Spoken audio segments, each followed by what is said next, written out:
Hello, welcome back to AutoAspects. This video throws some light on Ford India's current plans.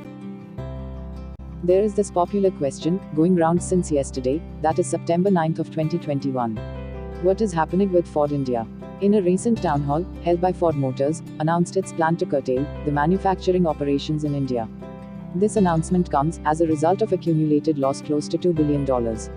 So, the top management has told that it would ramp down production of its popular vehicle models made in India.